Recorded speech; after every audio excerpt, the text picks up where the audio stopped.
Buenos días, buenas tardes y buenas Good noches. afternoon, good morning, good evening, everyone. It's a pleasure for us to welcome you to our seminar, Health Rights in Latin America, an advocacy workshop for people with type 1 diabetes. This will be presented in English, Portuguese, and Spanish. If you can see, if you want to watch this program in Spanish, you can ignore the instructions. The main language of this workshop is Spanish. So if you want to follow the workshop in Spanish, you do not have to select any interpretation channel. But if you want to follow the workshop in Portuguese or English, please click on the globe at the bottom of your screen for your preferred language channel. Do not forget to mute the original sound of the webinar so you will not have double sound. If you have any questions or remarks on the presentation of our speakers, please write them in the designated questions chat. If you have general remarks or are experiencing any technical issues, please feel free to write in the general chat. Next slide, please. Me gustaría darle la bienvenida. I would like to welcome you to an advocacy workshop, which is very special, our health rights in Latin America. It's particularly for young people with type 1 diabetes organized by Clan Insulin for Life, and we're privileged and we're very happy to be able to facilitate the exchange for tonight. It's a very special moment to give a recognition to our special guest, Martin Aria, and all our speakers who are coming from countries like Bolivia, Nicaragua, Costa Rica, Panama, Guatemala, Argentina, and Ecuador. We also would like to welcome Christina Parsons, the Seafood Alliance. My name is Maria Gomez, and I'm pleased to be a co-facilitator tonight. It's for me what health, right to health means to people who have type 1 diabetes is to have access and everything we need. The moment to act is now, and it's a pleasure for this to be the cornerstone to our work in advocacy. I would like to present our next, our moderator.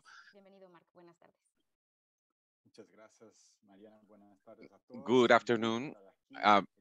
It's a pleasure to be here. The subject of this workshop is very important because it's a basic human right linked to right to life. I have type 1 diabetes. We know that for people who has this condition, there is no option but access to quality care, medicines, and people qualified. 99% of care is self-care. In Brazil, where I live, right to health is in our embedded in our constitution. We need access to medicine and everything for people who diabetes. The situation is not perfect, and we are fighting to improve the quality of care and everyone to have access in every part of the country. And I want to thank you and wish a great workshop to everyone. To continue, we are going to listen to the journey of a family with a case of the diabetes type 1 diabetes, in Nicaragua. Their son was diagnosed in August 2001 in Nicaragua, and ever since they have made an effort to learn everything, and they have managed to get all the current information in the country, which was pretty scarce. Nicaragua was the second poorest country in America, and they are advocating to get education, and they are relating to other families with cases of type 1 diabetes, and they are about to do the first camp for children with type 1 diabetes, and hopefully that will happen over the next year. It's a pleasure to have them here. Andres, if you can, go ahead, please. Good afternoon. I'm Andres Enrique. I'm 12 years old, and I've been living with type 1 diabetes for a year. At the end of August 2021, I started feeling tired, very sleepy, and very thirsty, which made me go to the bathroom frequently. I remember spending a week almost asleep and not wanting to do anything until my parents took me to the doctor on Monday. I remember expressing my concern to the doctor because Andres had been losing weight for several weeks, something we justified because he was growing up. After examining him, the doctor said that because of the symptoms, we should rule out COVID, and he sent us to do several lab tests. And he said that we would review the weight loss issue at another appointment. Of course, the COVID test was negative. However, on our own initiative, we had added a glycosated hemoglobin test, and the result was 11%. So the doctor asked to repeat the test the next day on an empty stomach, justifying that it could have been altered because Andres had already eaten lunch. Without this answer, but as he was a well-known doctor, in the end we trusted that he was right, and we went home with our treatment for a viral condition. Andres was only sleeping, he was already eating and drinking less fluids, and his breathing was long and deep. That night, he woke us up asking for water and vomiting. At dawn, we called the doctor, and this time he was able to identify the symptoms. Andres was having his debut type 1 diabetes with diabetes ketoacidosis. We rushed him to the hospital, and an endocrinologist admitted him to the ICU. We spent 7 long days in hospital, and when we came out, we had to adapt to a new life. It was a hard blow that blinded us for weeks. At the beginning, we felt helpless, not knowing what to do or where to go for help. Those were moments of great uncertainty, anguish, sadness, impotence, and desperation.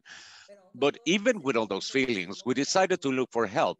And as we couldn't find in our country, we started to look for it virtually. In November, we spoke with a diabetes educator in Spain.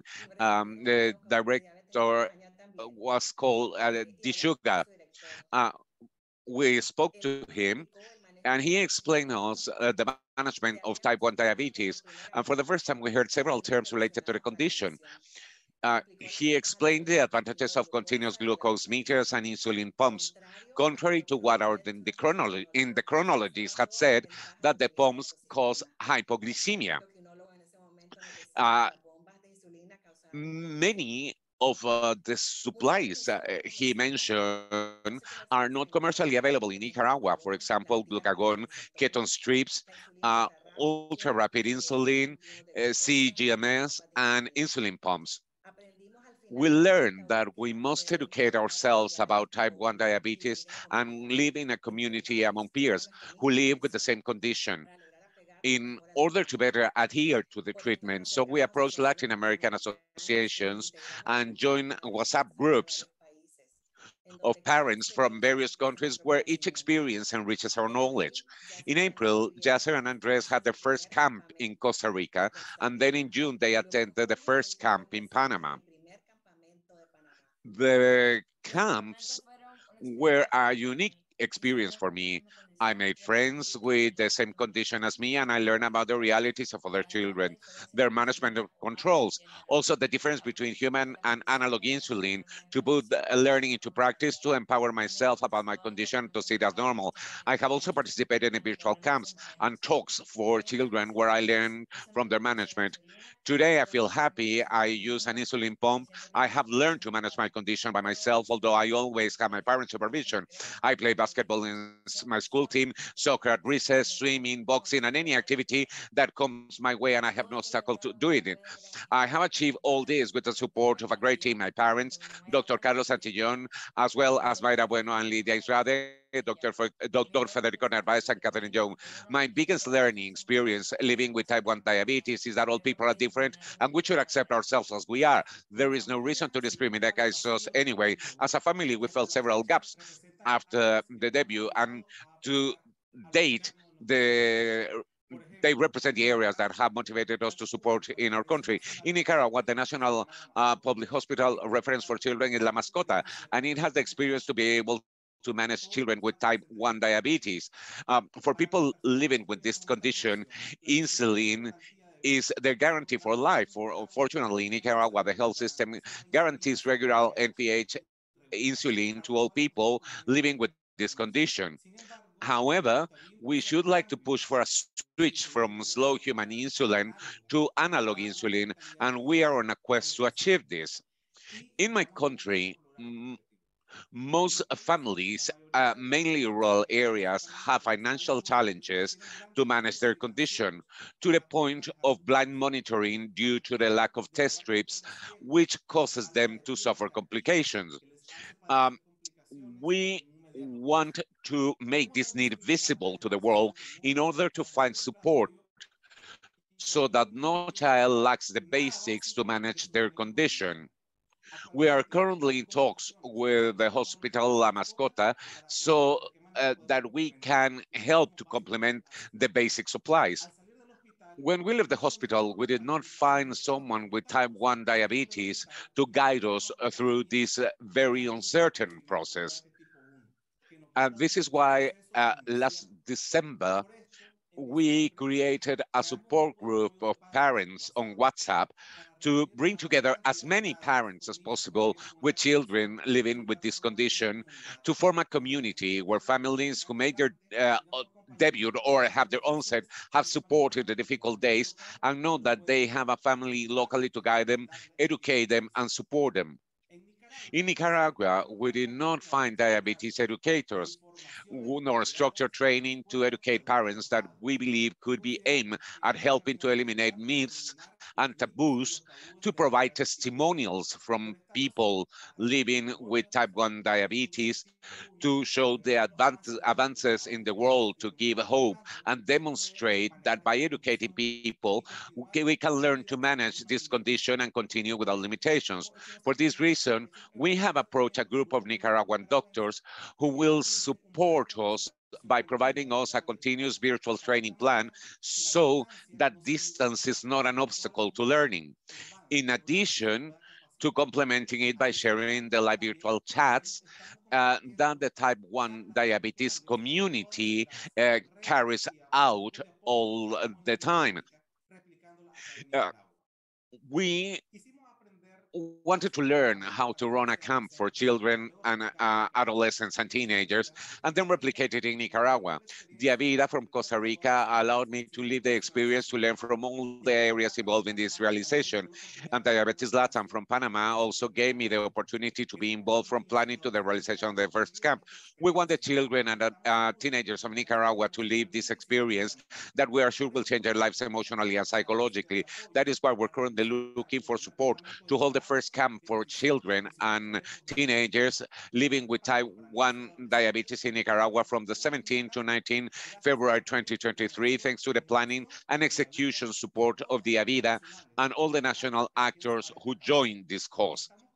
We are convinced that the road to implementing these plans will not be easy, but we are motivated to bring positive changes that will contribute to improve the quality of life of people living with type 1 diabetes in Nicaragua. Thank you very much.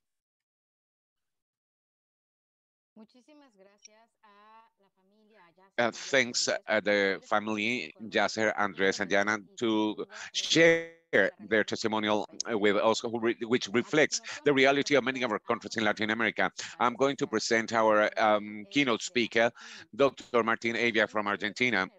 He is the General Director of Studies of the University of Nicaragua, and he's associated professor of the law faculty. He has had many chances, and he has done several studies in bioethics, uh, children's health right, and he has published in many international magazines. Since 2001, he's the president of Latin American Association of Faculties and Law, and he is also a member of the Chamber of Deputies of Argentina and assessor of the Latin American Organization for Health. He was president of the Alliance for a Framework Convention, and he's a member of the Government Council and assessor of IPC in Argentina.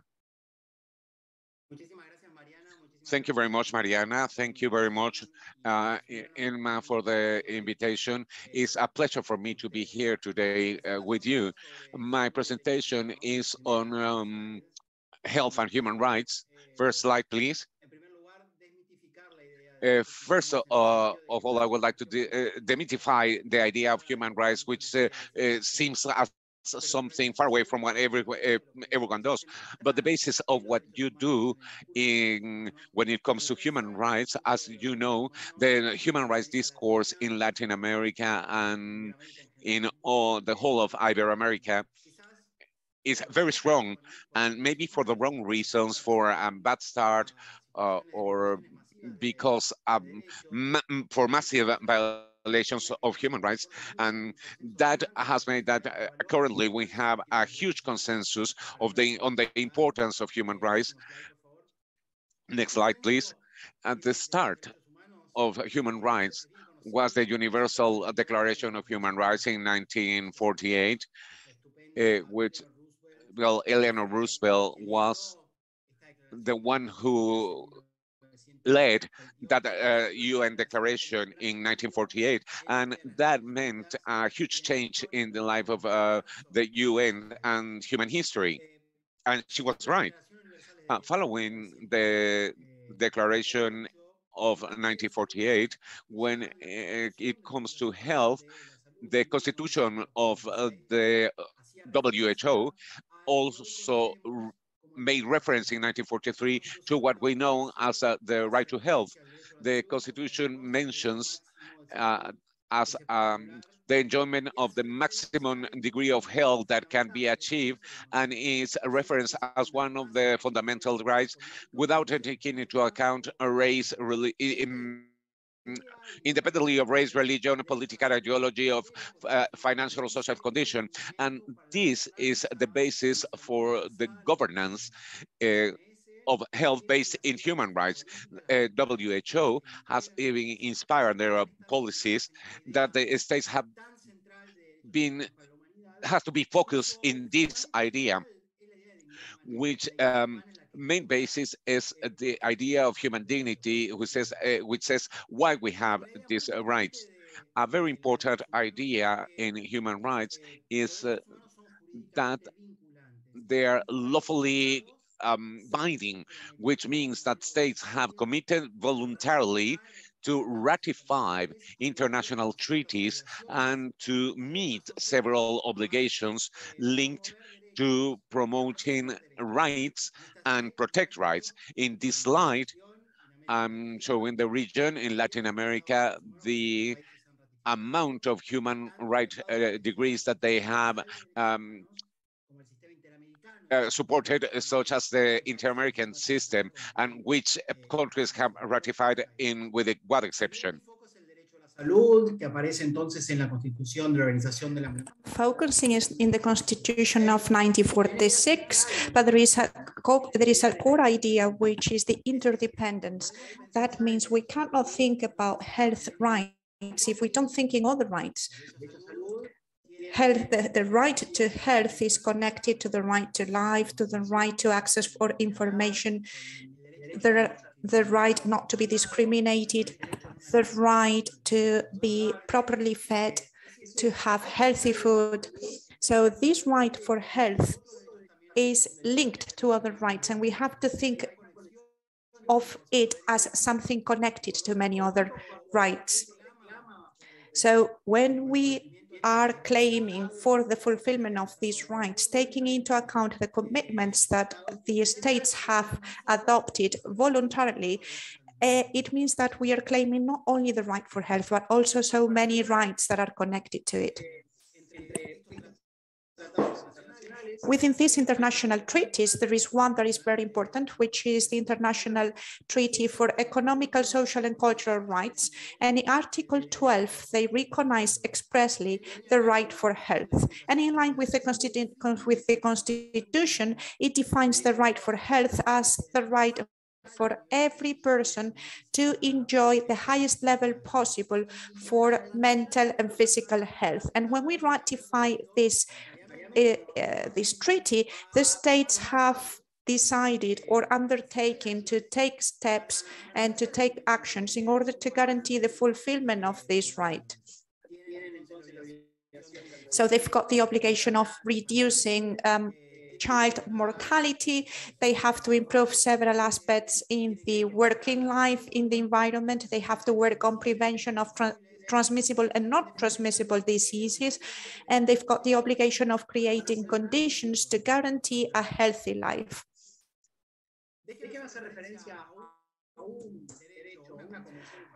There is a convention which is very important, which is the one for children and teenagers of 1989.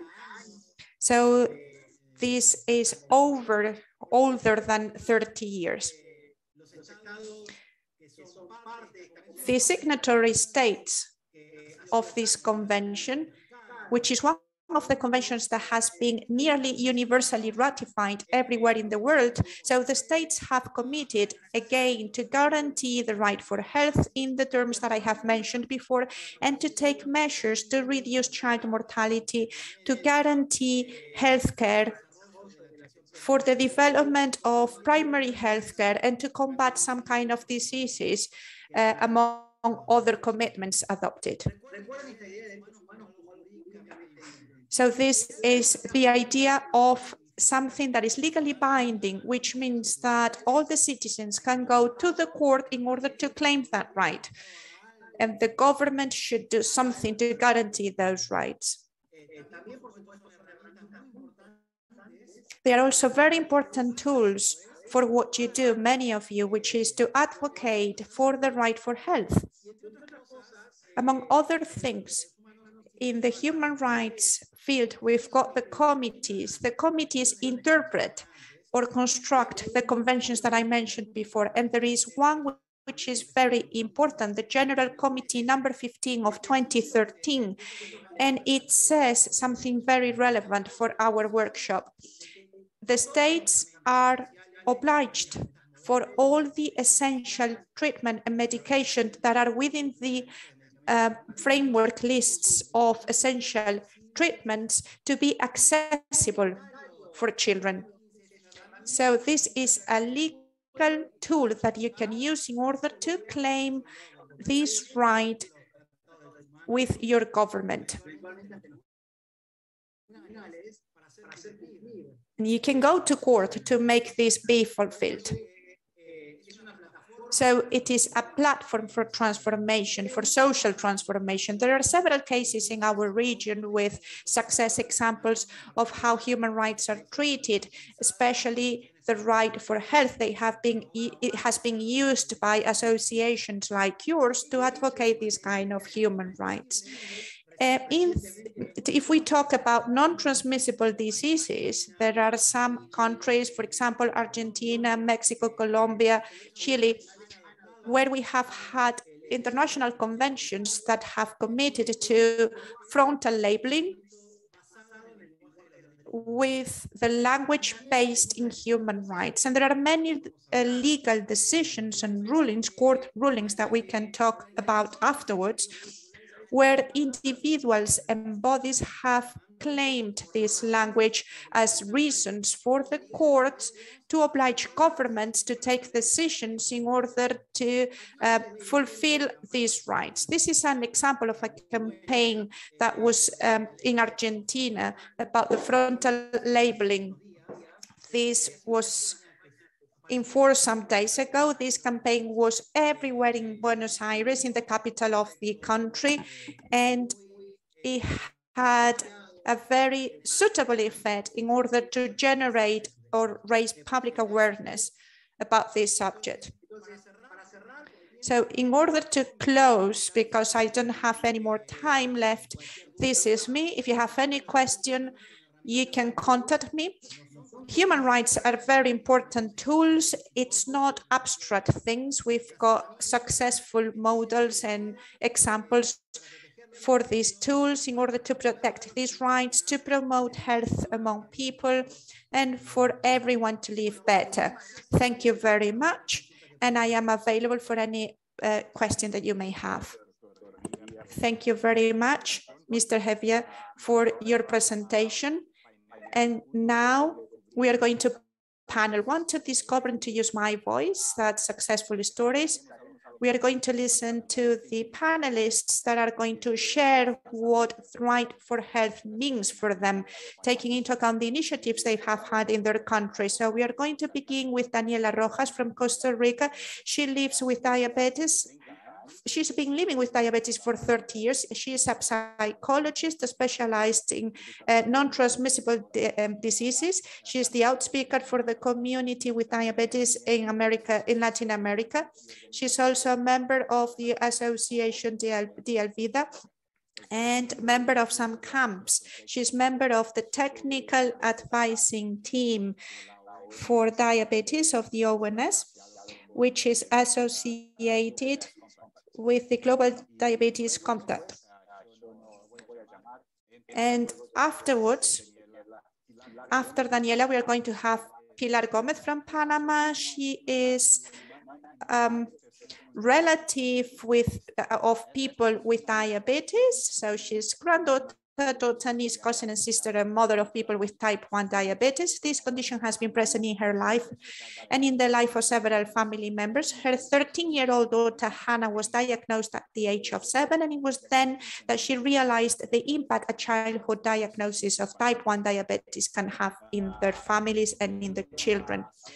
They were lucky to be diagnosed in the UK, and it was there that she became an educated, an empowered mother, ready to take any kind of decision and to address situations on Hannah's behalf with education and with the support that they were given. When her family moved to Panama in 2017, she had a different reality there, and she realized that the time had come to share the valuable teachings that they received in the UK. And this is the story behind her creation of Diabetes LATAM.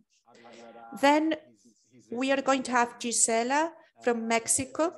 Gisela is the executive director of the Mexican Diabetes Federation, where she has been working since 2004. She was diagnosed type 1 diabetes in 1991, and she's got more than 20 years of experience in communication and also 10 years of experience in the development of diabetes education tools.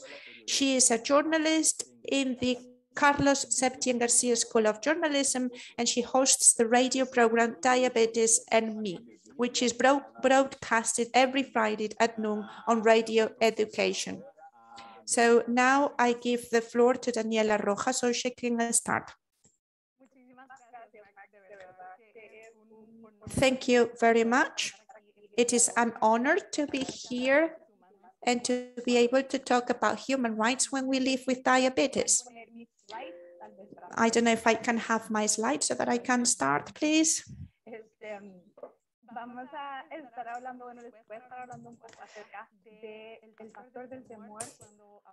I'm going to talk about the fear when we talk about the legal profession. When we talk about laws in our Latin American region, as part of the communities, as individuals, as relatives, as families, we usually think that it is the moment where we all have access to treatment, multidisciplinary treatment, in a continuous way. When I was planning this, I was talking to Emma about how important I thought that all this was important, but without any fear, because many times people, when we live with diabetes, we are afraid. We have multiple emotions. And one of the emotions that are paramount for us is fear. I think that fear, as you already know, for all who work with mental health, is one of the emotions that can appear at many times in our lives with diabetes, and it can manifest or show in different ways, and it can be there for different reasons. I am going to mention some of them. I know I cannot tell about all of the fears, but we can have fear for hypoglycemia, for complications, for discrimination, for stigma, for lack of treatment, for lack of education, for medical appointments, fear or being afraid not to be understood by the doctors, fear about the cost that entails to live with a condition such as diabetes. But when we advocate for this kind of rights, it is important to say that when we advocate for this, we have to recognize this fear as well. And we can recognize this fear in different moments and in different ways. Me personally, I have felt fear many times. Sometimes I am afraid of raising my voice. We can be afraid of raising our voice and not being listened to. We can be afraid of not having any kind of support on our ideas, not to have any kind of funding. We can be afraid of not reaching our goals. And sometimes this translates into a fear for failure. Fear is an emotion and it should be validated as such. It should be recognized, it should be treated so that we can identify where it comes from and we can look for solutions in order to work with a fear. And this is what I am going to talk about today. I am going to talk about how we, an association of people in Costa Rica that has joined to work for people with diabetes, we have identified the reasons why we had fear. And once this fear is validated, we can look for things that can make us progress in favor of our cause. So the first thing that we have been working with is parents that had been diagnosed with diabetes and they were afraid because they didn't know how to communicate, they didn't know what to do, or they didn't know how to get trustable education or reliable education, and they didn't know how to cope with all the factors that entail this condition. So we thought, how can we do to close that lack? At the beginning in Costa Rica, we were afraid because we thought we may not have enough funding, enough support. We were responsible of many children at the same time, but we understood that we needed to ask for help for those or from those that sometimes feel on the opposite side. So we started to look for support from professional health, beginning with Mr. Roberto from the geriatric hospital in Costa Rica. He started to educate all the medical staff so that they could work in our camps.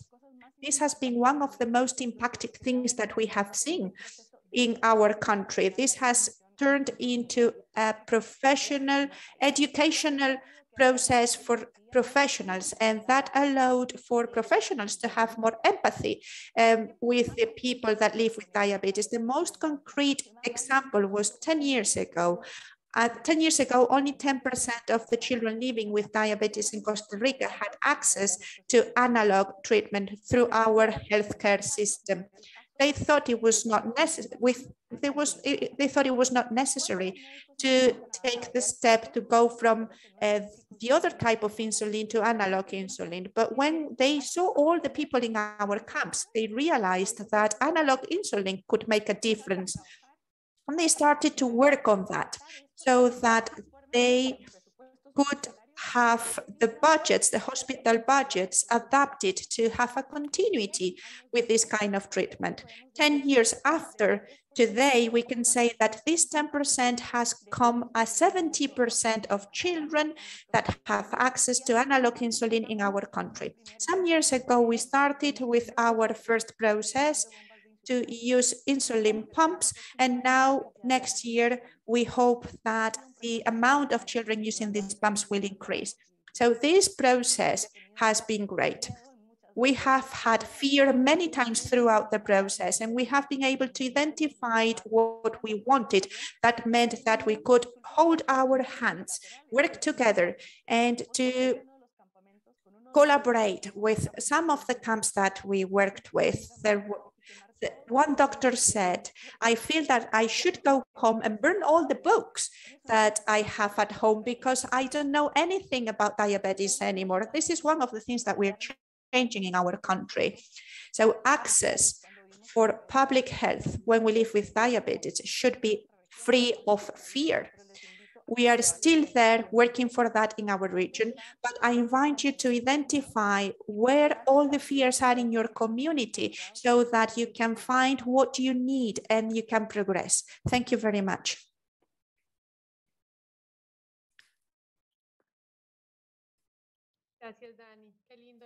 Thank you, Dani. It's very nice to hear about what you said about fears. We'll try to adopt that. Juanita, please. Good afternoon from Panama. Thank you very much for your invitation.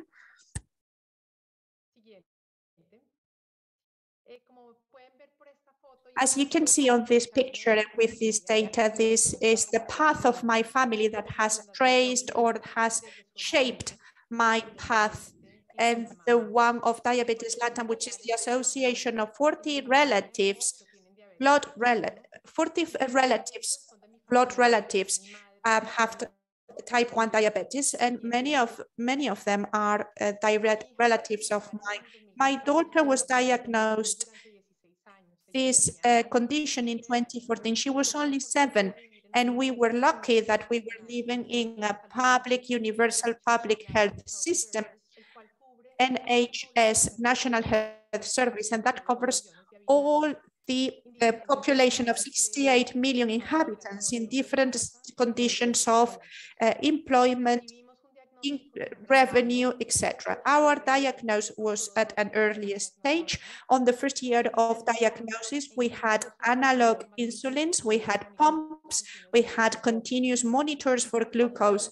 Me as educator and as a health carer, I received subsidies from the government, and I could work half-time while we were adapting to this new member of the family, which is diabetes. We were also member of organizations such as JDRF and Diabetes UK that gave continuous education and support throughout the first year. In 2017, we moved to Panama, and we also moved diabetes to Latin America for the first time. When we had our consultation with Dr. Liliana, one out of the 7 endocrinologists in the Republic, I asked her what kind of education we have for children and teenagers in Panama. Where can I find support groups? And she looked at me with a deep view, and she said, in her reply was the origin of the foundation of our association. We've got such a little thing and so many things to do. This is how we started with a chat. We met on a regular basis. We had some meetings officially done, and while the members of my family were diagnosed and were living in these 3 different countries. And here we can see where health is a right or is a privilege. And technology and access could be improved.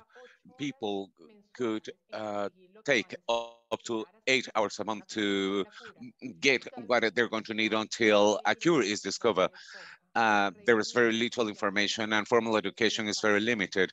As I said, in the UK, the coverage is universal. In Panama, as a family, we were met with the idea that she was first rejected by 5 insurance companies. Access is there on paper, but insulin and consumables with insurance from the government is very difficult. There's a lack of education and support. In my experience in several Latin American countries, which can differ in degrees, the good diabetes management is still a privilege. Throughout the 2 years that we have been working, we have identified several gaps that we are trying to close with initiatives and programs. The first that we managed was judicial if thank God we managed to get someone to help us, because otherwise it would have cost us $10,000. And we have managed to, we got the legal identity, and to finance the programs, we get a subsidy from Lions Club International, which is complemented by in donations from the industry and some individuals. Our grants don't allow us to pay wages, so we have to encourage our members, most of them mothers of children with type 1 diabetes, to be volunteer. Many of them arrive with the will to help others, and they painstakingly believe that when we are trying to help, we are helping ourselves because we're finding a new life purpose. Faced with the lack of data at the national level on diabetes type 1 diabetes, we created a platform called Odoo, which captures information on our members, and we have over 250 families registered, 60% live in Panama and the rest in other parts of the world.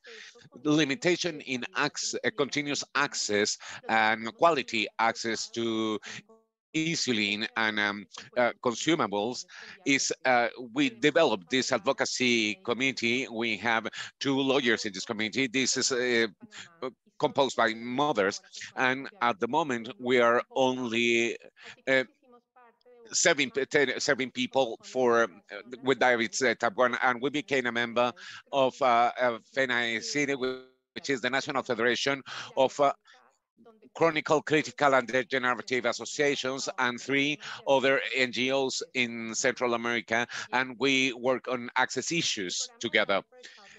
The program Life for a Child, we call it Vida para la Diabetes in Spanish, and we're working in education and support, all in sectors regarding insulin and consumables.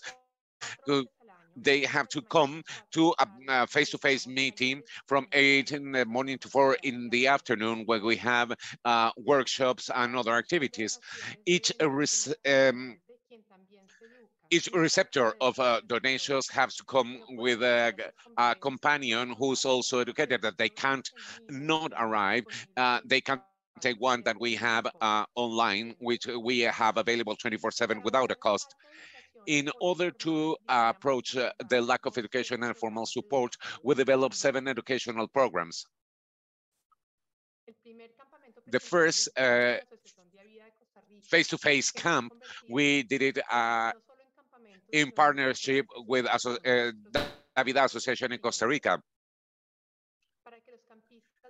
In order to participants don't disconnect from the people who have they met in person, and to involve children who can't get to the camp, we have a virtual camp over Zoom, where we give educational support throughout the year. Parents and carers also have monthly trainings where we invite different experts to talk about issues related to diabetes. And being aware that not everyone can be present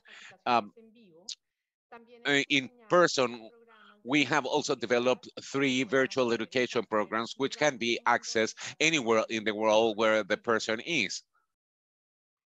Next, my DIAB my DIAB is an application with games and educational kit to reinforce what children have learned online and to treat psychosocial aspects of living with diabetes.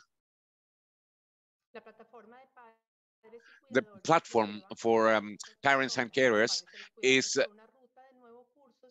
they take them through with new courses from the onset to the point where they are filled with enough autonomy to be able to look after children at home. The platform for teachers and admin staff, it teaches in schools as to accept and care for people with children with diabetes in school. And to finish, our history and our voice can become the carrier for the message that in Latin America, health shouldn't be a privilege, which is for a few, and it should be a right as UN and WHO affirm, and the language we use and the demands we make can change the world in which we live. Thank you very much. Thank you very much, Pilar, for telling us her story. Hello, I'm Gisela Ayala from the Mexican Federation of Diabetes. That's me.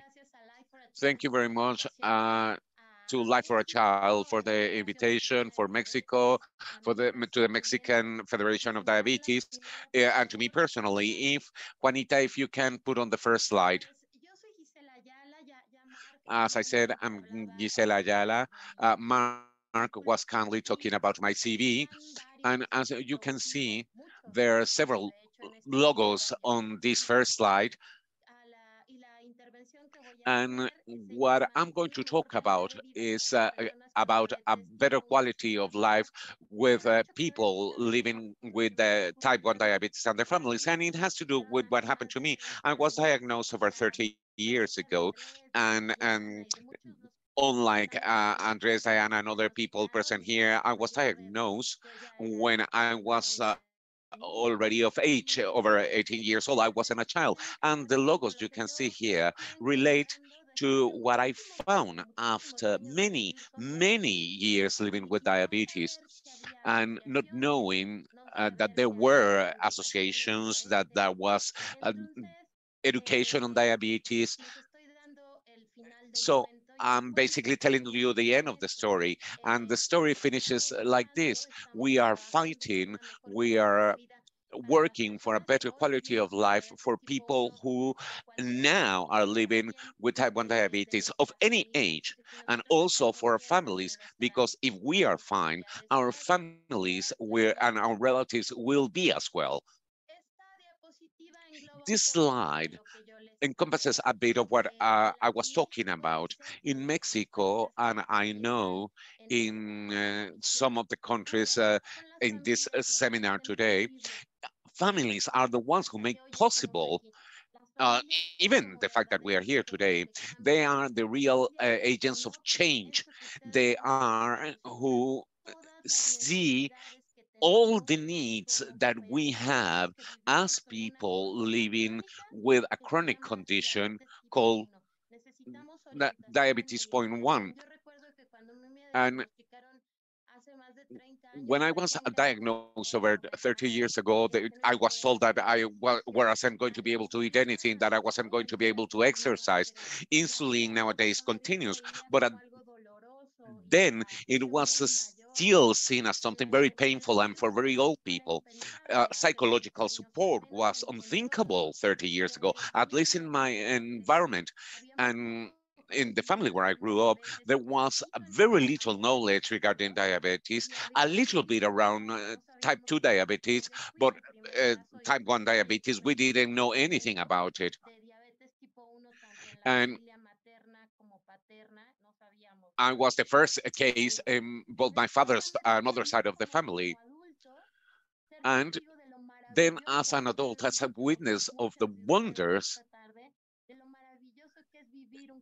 the, and the wonderful that is living in a summer camp to know other peers, and as someone said not long ago, to live in a reality where everyone measures their glucose levels. They look at the uh, carbs we eat, we do exercise, and that never stops us from having fun. And it's also very important that clinical analysis are not a punishing tool to tell us whether we are good or bad, but something for the doctors to understand us and manage to take decisions that allow us to have personalized treatments.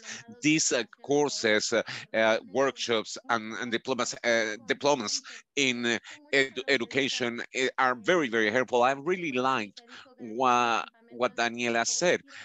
When after a camp, the doctor said, I'm going to throw away every book I have on diabetes because living it from reality is what makes the guidelines and regulations and all treatment algorithm make sense, because at the end of all this slide, in the center, should be improving our quality of life. I was telling you that in Mexico, there's a very important initiative from the Federation. The Federation was born over 30 years ago, and it gathered several associations devoted to all the aspects of diabetes. But several years ago, a Mexican movement was created in order to unite wellness around diabetes, and that is called Por una sola voz, just for just one voice, and that they have a very robust program to care for type 1 diabetes. Next, please.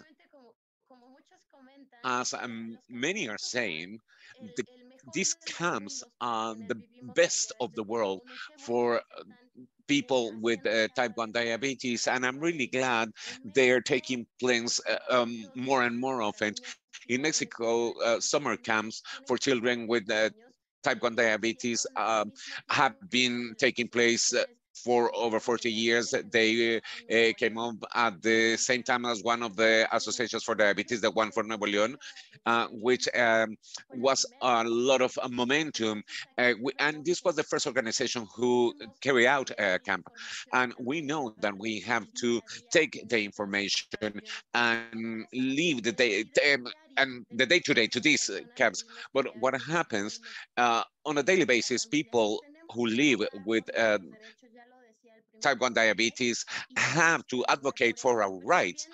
And we, from the movement, also said we first need to leave clear what are the rights so that we can go after them. And recently we did some training where we were talking about rights. You need to know them in order to live them and demand them.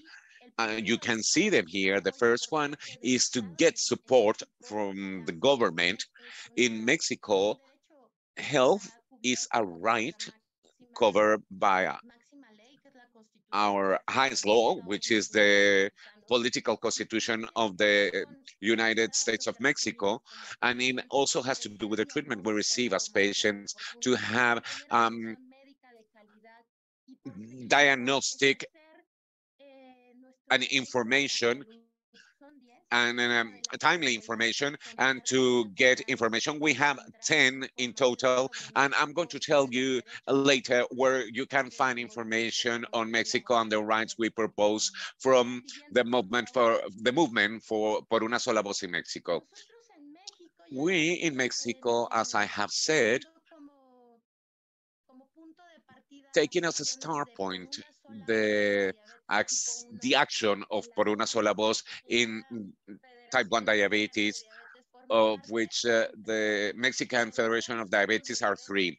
To differentiate the type of diabetes, to have a national registry, because we don't have a registry of patients with type 1 diabetes, and the movement did their own registry, and we have now an online registry for Mexican people with type 1 diabetes, and improve the care of people independently of where they live or their age.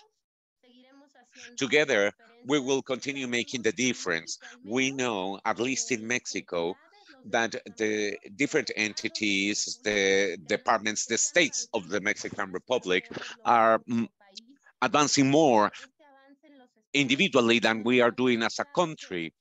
But this has shown us that all these years that we have going to policymakers, they have shown the importance to have analog insulins like the gluten, granhina, that could substitute MPH in. It's a very hard work because we work hard, and it can see very little. We can take 10 years, 8 years, and we have taken our time, but we are working on a daily basis. When it comes to education, I invite you to visit the Facebook page for Diabetes Una Sola Voz. We have sessions every fortnight. They are recorded and it's worth it looking at them. And the last one is an invitation that I'm making you now from any country where you are connecting from today. Please come and join us to the National Diabetes Congress All Registry. The virtual registry are free. We started on Thursday, finished on Saturday, and on Saturday we'll have sample will show what people with diabetes, with type 1 diabetes are. We're fun, we are intelligent, and we can uh, lead very important initiative for people such as diabetic people with in Mexico. Thanks to Daniela, Pilar, and Gisela for everything that they have said. Um, we invite you all with all these projects that I'm sure we can replicate in different countries and regions. And we all are left with the phrase, we can work together. We are going to start with the second panel. Building the basis to improve the struggle, and we're going beyond the advocacy for type 1 diabetes. We're going to hear from Annie Sanchez. She's going to talk about indigenous people living with non-communicable diseases and how they can join health initiatives. Annie, who is going to represent, she is a youth representative for a clan and as an academic. After her, we're going to hear Janina Argueta, which is the founder of the association Growing with Diabetes from Guatemala, and she's in charge of the organization since 2009. They supported from then 15 children with low income, and in 2022, she published the Mother's Manual for Parents and Caregivers of Children with Type 1 Diabetes. She is currently working on a number of ambitious projects with the association, such as the training of mentors to help educate, support families living with type 1 diabetes. Um, and after, we are going to have Nathan Ariok in Lourdes Dispinel. Laura is 20 years old and she lives with type 1 diabetes, and she is an architect and she is working as an interior designer. She works as volunteer in camps, and she's been involved in diabetes education in Bolivia since 2009 and also in collaboration with the youth camp in Chile in 2007. She is an advocate and spokesperson for Bolivia together with the One International. Nathan Pereira lived with type 1 diabetes for 20 years. She was born in Bolivia, and from an early age, he has involved in different events and activities for people with type 1 diabetes, which has motivated him to develop a guide as a leader of people with the same condition. The vocation of being able to help their friends with type 1 diabetes has led him to train as a doctor and thus be able to reach places where a patient with type 1 diabetes could not reach and only a doctor could. 30 years old, he's currently training as an endocrinology resident at the Japanese hospital from 2021. Well, let's welcome all of us.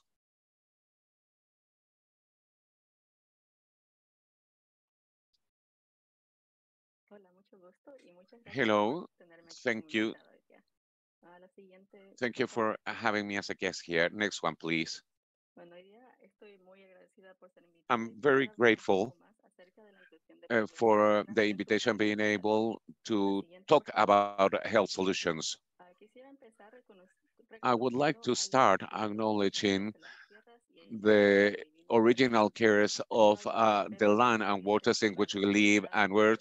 I pay my respects to tribal leaders from the past, present, and upcoming, and thank you for their continuous guardianship and stewardship of nature. And we would like to thank for any additional information you want to give. I have been serving as a representative for the United Nations for CLAN, which is an organization, a non-governmental organization that is committed for equity for children and youngsters that live with diabetes and other non-transmissible diseases in countries with low income. CLAN works internationally, and the families with which it works apply continuously for attention and for collaboration in 5 important pillars for the children to enjoy a life with a better quality. I invite you to follow this QR code so that you can see this leaflet in Spanish.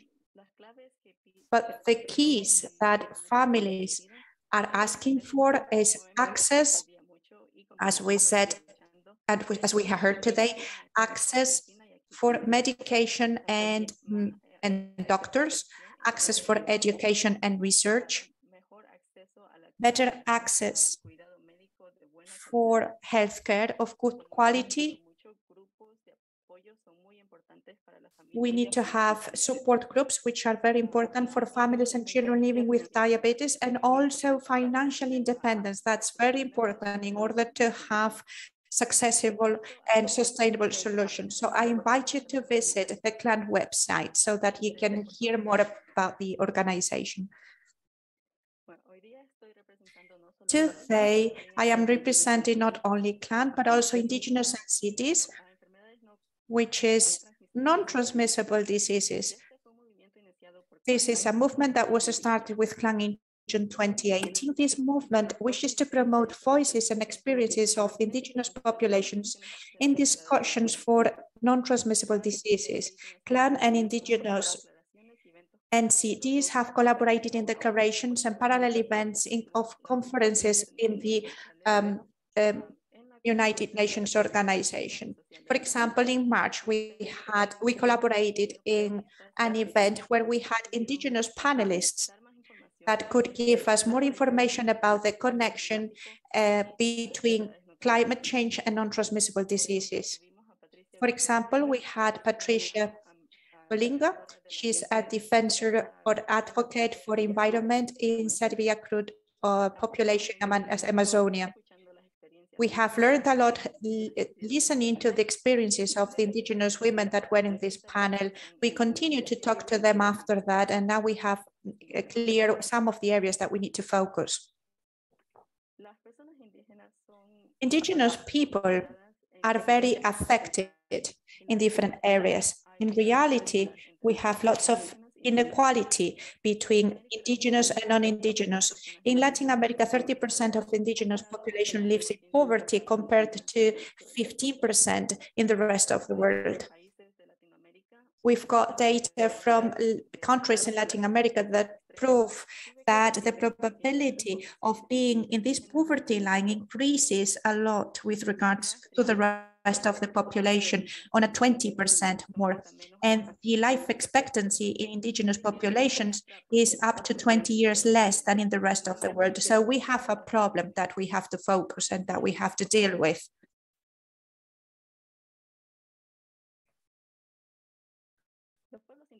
Indigenous populations are vulnerable. The environmental degradation and the pollution of ecosystems of these communities make that these groups are exposed to lots of health risks. There is a bad nutrition as well. That is one of the problems, health problems that affect the most indigenous populations all over the world. The access of health services is limited. Also, the access to the internet is limited, especially in rural areas. So many times we don't have the information arriving to the indigenous populations. We also have a lack of data. Just a few people have statistics on these indigenous people living with these capacities. So we cannot see the total map or image of these communities, of these populations. This is a diabetes workshop.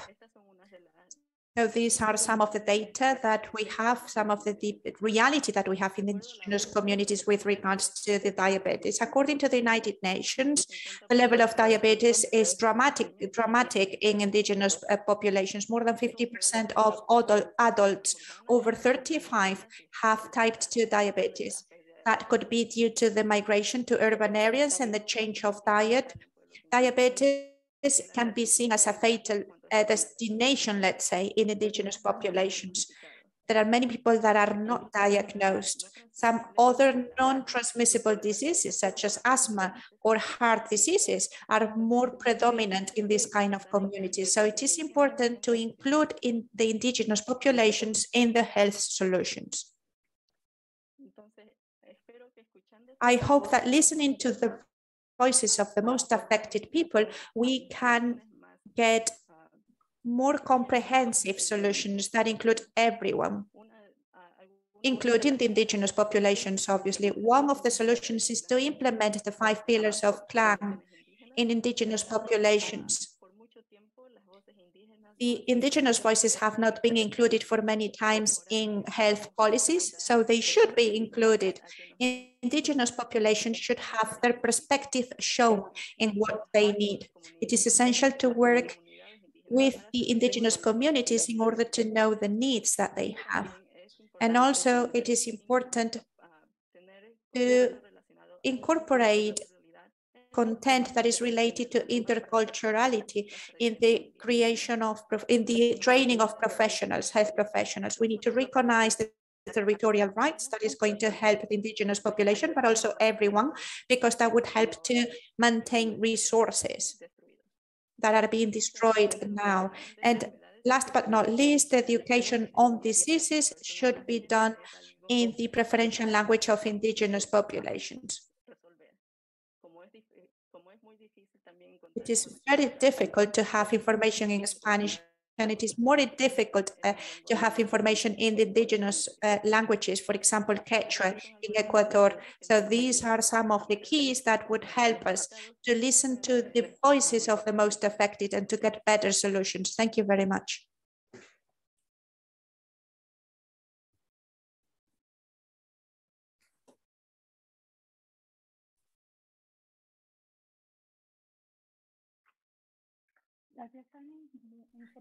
Thank you, Annie. That's very important information for everyone. Now we have our next speaker. I am very happy to share our experience today and to be able to show you our experience in Central America, because this is not very well known by everyone.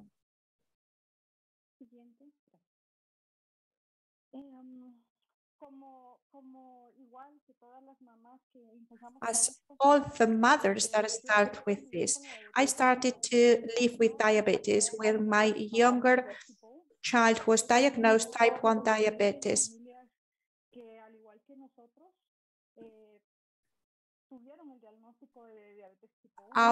We have had several diagnoses within our relatives. There are several families that had the same problem and they couldn't have access to the essential resources. I'm talking about 2008 when I started with all this. And I couldn't imagine how to deal with everything that we had to cope with.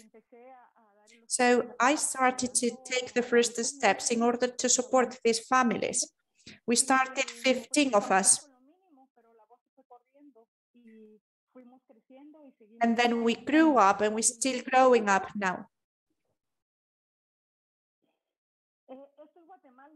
This is Guatemala. It is a Latin American country in Central America with a surface of 108,890 square kilometers, and the population in 2022 was over 17 million. There is an index of lack of literacy of 18.5%, also multidimensional poverty of 61.6%, extreme poverty of 23.4%, and the distribution of poverty is 67.6% in the rural population And that's a very high index for our cultures. That means that out of 10 people, 6 are living in some kind of poverty. We've got national hospitals, 43 actually, out of which 2 are of national reference. Most of them are focused in serious diseases. It is sad for me because I can hear everything that our parents are telling us, but just for you to have an idea of what we are living, the reality that these families are living, and how we can make a little change to this reality.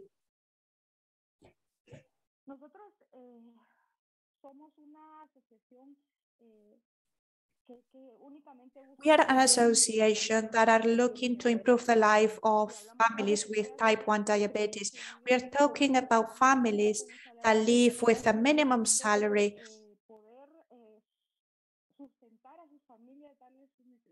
that is sometimes not enough to give to provide for the essential needs of the families.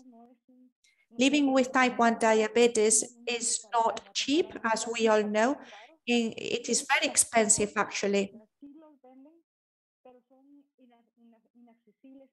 And sometimes these treatments are not accessible for low-income families. So how have we improved the situation? There are more than 300 families that are receiving help for this purpose. Our biggest partner in this fight has been Life for a Child. We have had also some agreements with chemistry associations and companies, so that we can have access to different types of insulin.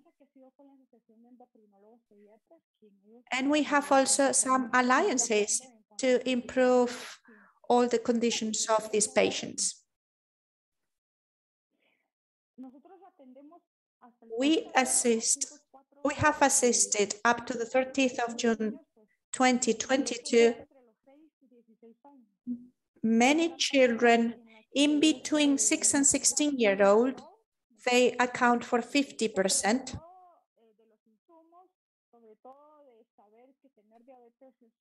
It is important to know that having diabetes is something that they are going to have for the rest of their lives, or until we have a cure, and they are going to be accompanied through the way.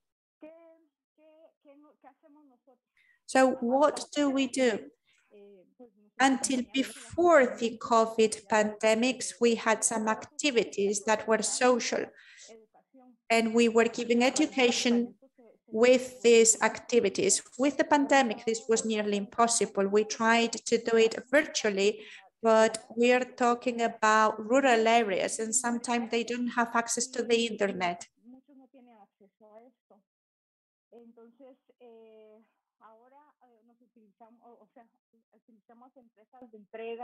Now we have some departments that work with us.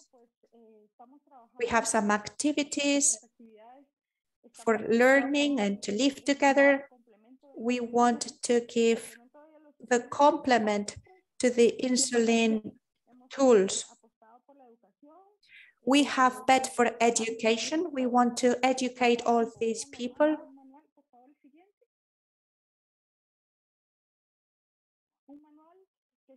We are addressing the mothers and the parents of type 1 diabetes children with a manual, a handbook. It is nice to have a familiar voice sometimes that you can listen to. And sometimes, as I say, they need interpreters to understand the professionals. So we want the language to be simple. We want to have a handbook, a manual for education for this kind of family so that they understand the language that we speak. They don't need technical words. They need to understand what they are reading. And this will be given to healthcare professionals that are supporting us so that it can be disseminated throughout the population. We want to have the agents that create education. We have several educators that can help us. There are not several associations in Guatemala for this purpose. Actually, this is the only association in Guatemala that advocates for type 1 diabetes patients, and the rest of associations or entities can support patients with type 2 diabetes, but specifically for type 2, this is the only one. So we want to have a change. We have to raise this voice, a simple voice that everyone can understand, so that people can have access to this kind of education as well. There are more than 300 families, as I said before. Here you can see some of the activities that we have organized. Most of them have been done in England, in the interior of the Republic. Sometimes they have to travel long distance to come to the activities place. The work that we carry out here is going to be the voice for everyone.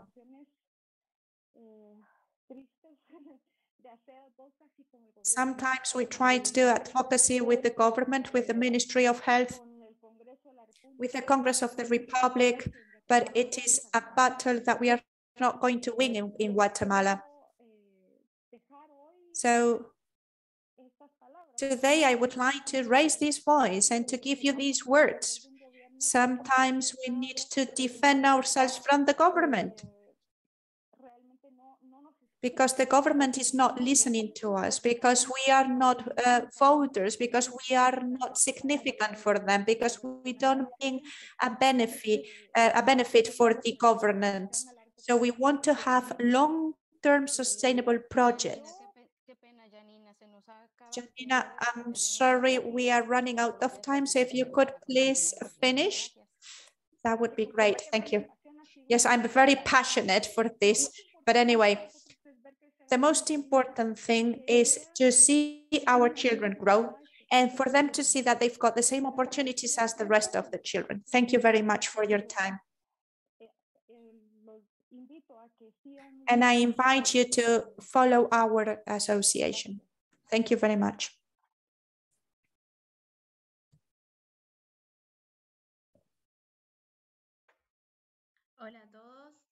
Hello, everyone. Thank you for being here, and it is an honor to be part of all this.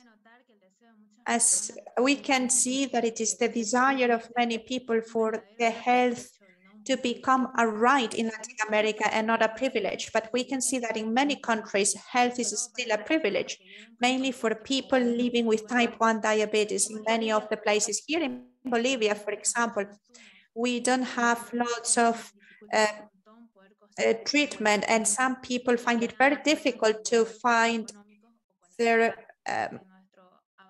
financial support. We don't have a very wide range of possibilities.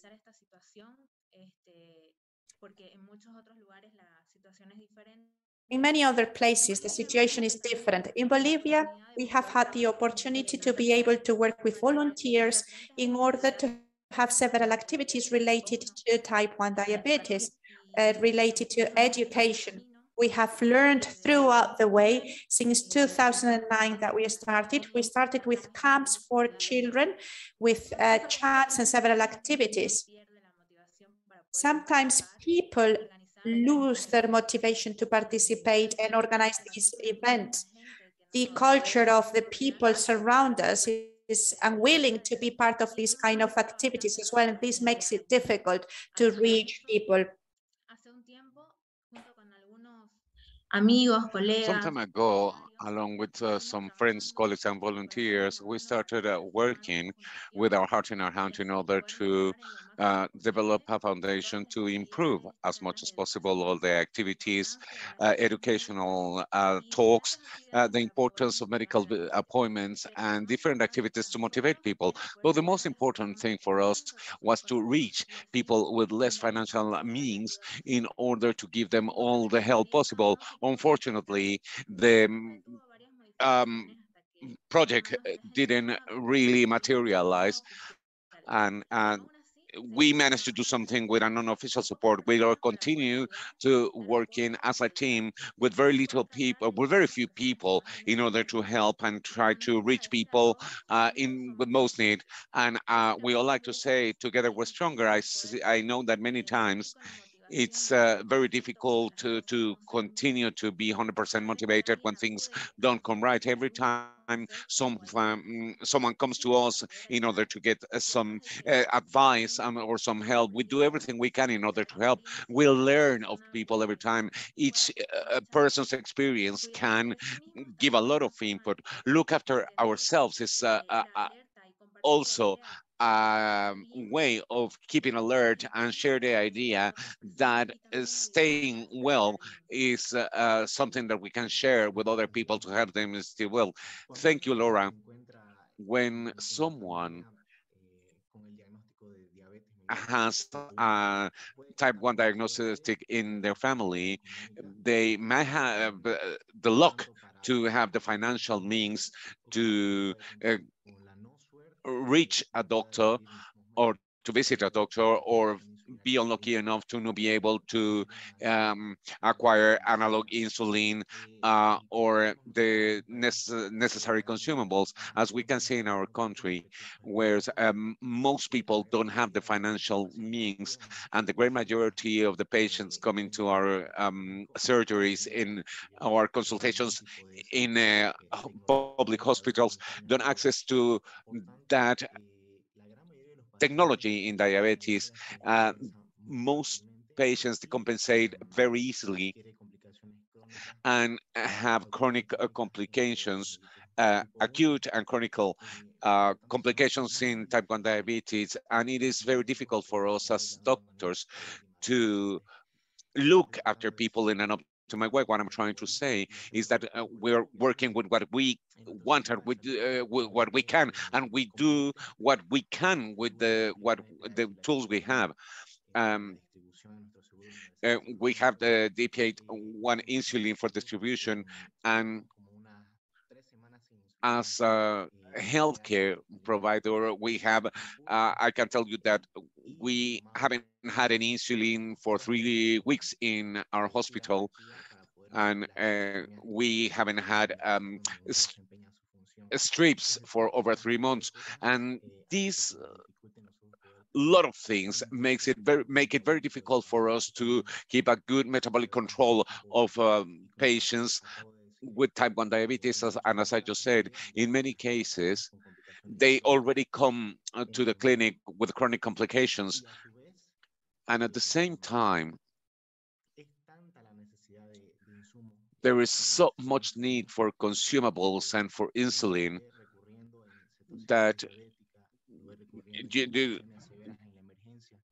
you see them coming to the to A&E and having serious complications. And there's not much we can do because as health professionals, it's out of our hands to be able to do something. And one thing that I want to strengthen from the bottom of my heart is that Laura and I have been working for about 10 years in activities related to type 1 diabetes, and we have had an average 15 people who have died for acute or chronic complications, and the majority of them have been our friends. So it's the motivation we have is a very strong motivation to continue helping on a daily basis people who need help. Thank you very much. And I just want to tell you, we need your support to continue our activities and bring our voice to this type of events so we can be listened to at the whole Latin American level. Thank you very much.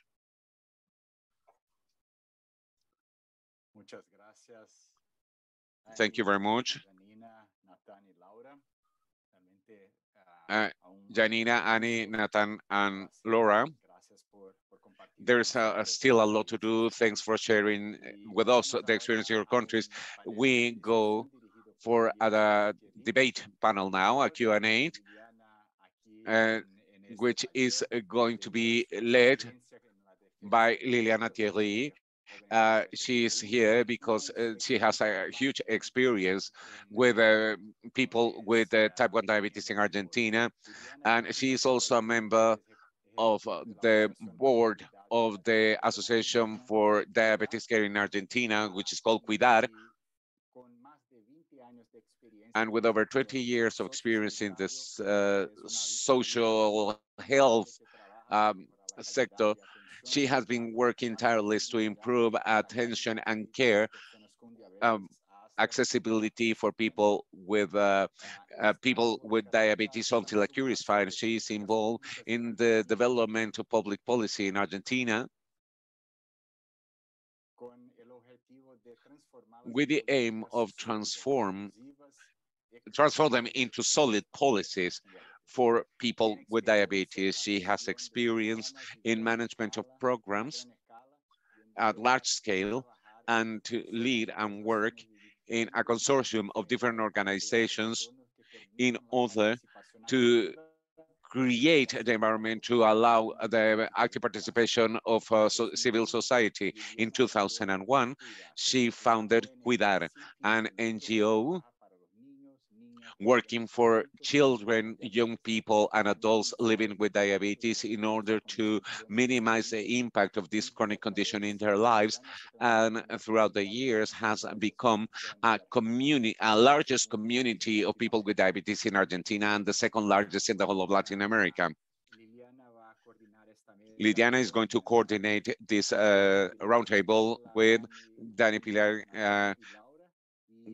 Gisela, Janine, and Laura, and she's going to start sharing her experience. Thank you. Thank you, Diana. Thank you, Mark. Thank you for the invitation to take part in this panel. I'm going to ask for my first slide, please.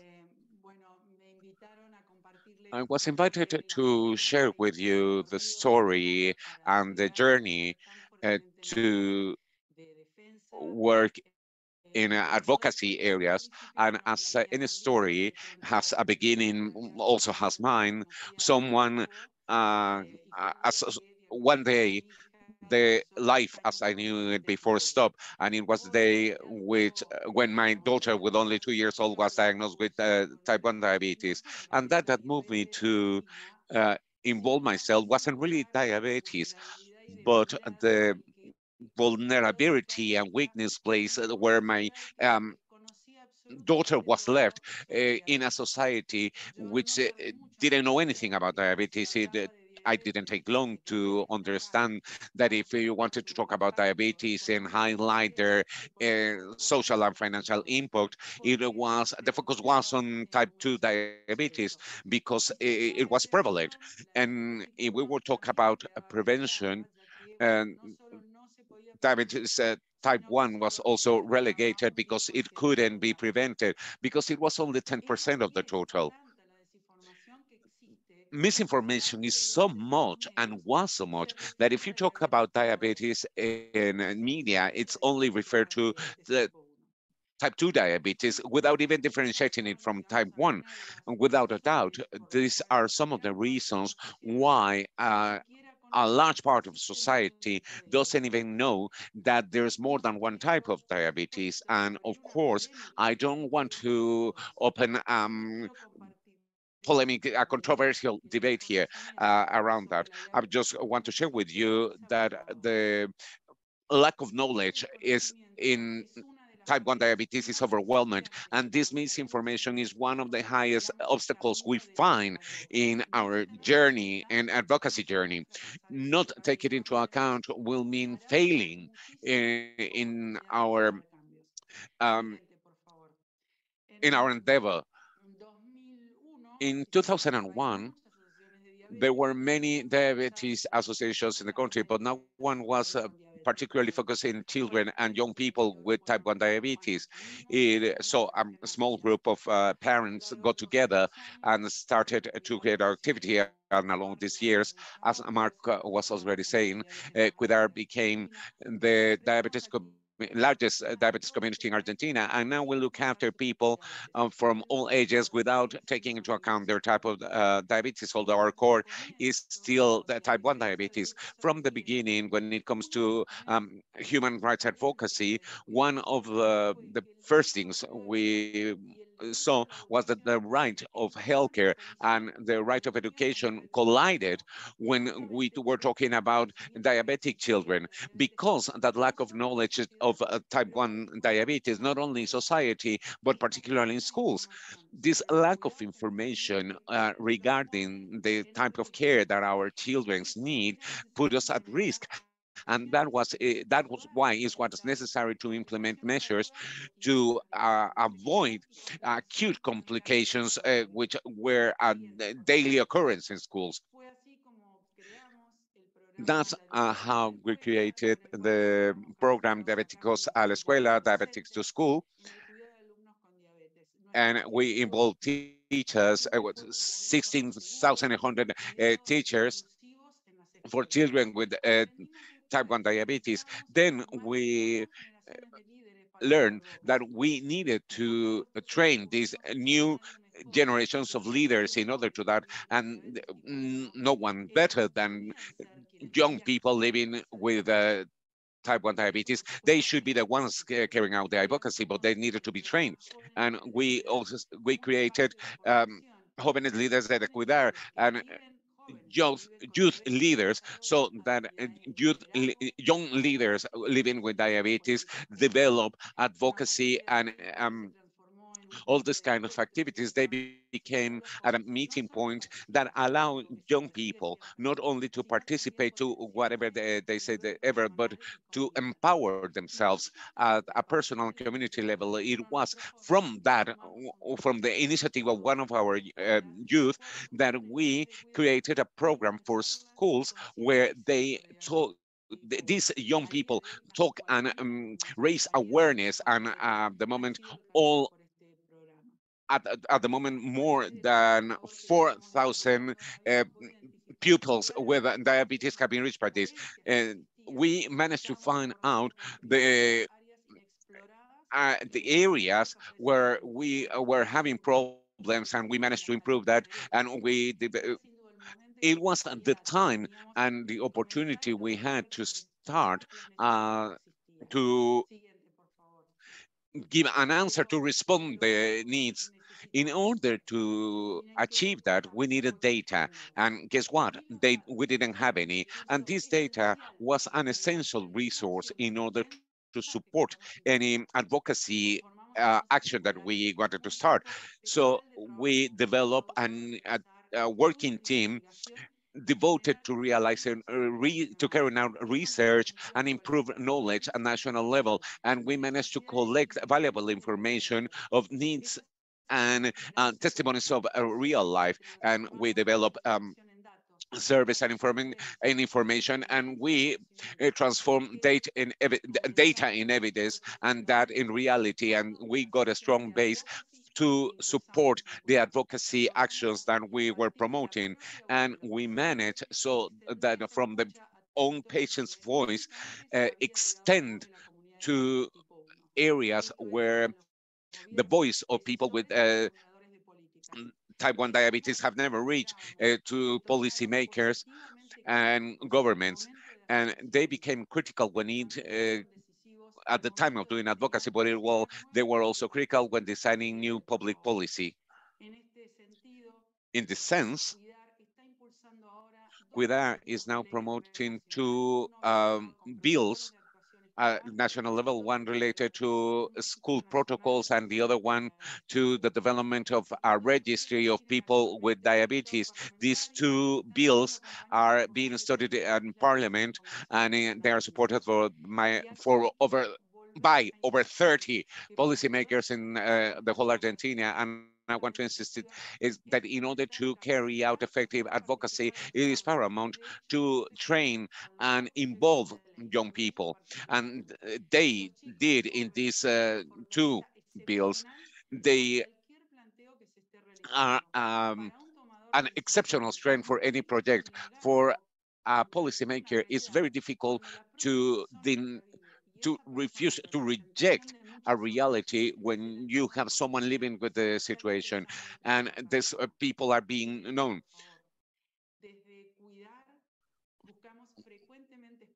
From Cuidar, we are always looking for participation spaces, and we can say that we consider that it is paramount, strategically speaking, to inspire young people to join the advocacy in our community. That's why I celebrate this space and the importance of link ourselves to different organizations because they augment our impact.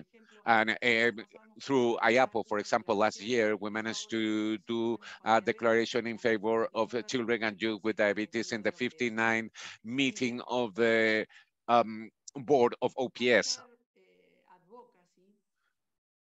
Advocating is not something that happens overnight. It needs effort and perseverance. Sometimes we will call at someone's door on many occasions, but if we don't do it, we will miss the opportunity of changing the life of many people. Advocacy is taking the leadership and conquer the world they want and dream for yourself. But when doing it, you're doing it for everyone. The work is the same. Thank you very much. And now we are going to change a bit the dynamic, and we're going to start with this luxury panel. It's a privilege for me to share the space with these wonderful people who have listened to carefully. And the first question today is for Laura. Laura, if you had to define what is the right to health, what would you say? Lily, I think that the first right we have as human beings is the right to life. And health is closely linked to health. So it's a whole state of physical, social, and emotional well-being, and not only the lack of illness or discapacity. When we're talking about the right to health, we're saying that people have as an innate condition to have the right environment for preserving their own health and the respect for their own concept of health or illness.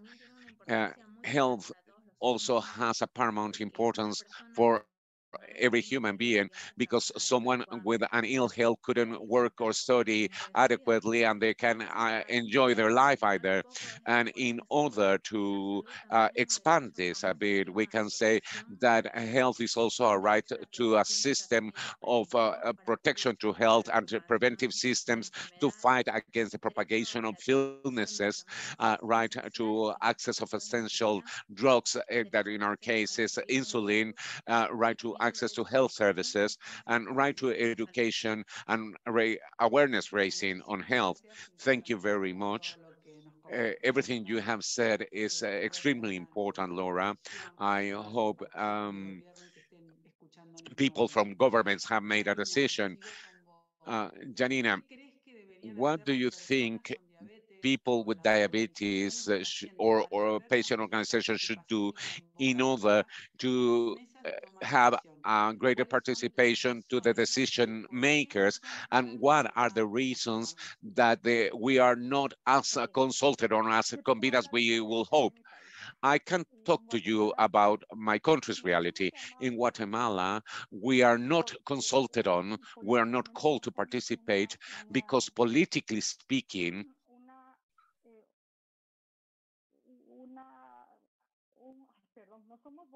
sorry, we're not voters, so that we are not called to participate on these discussions. And the only way we can be voice for our families and patients with type 1 diabetes is to promote private participation and make ourselves be heard in that way, because at least in Guatemala, I can't say that I'm going to fight against the government or before Congress, because I'm wasting my energy on this. I want to focus on the energies that are going to be fruitful, and I've got the wish to be heard and for them to do something when they listen to our voices, but we cannot go directly to them. This is the reality in Guatemala.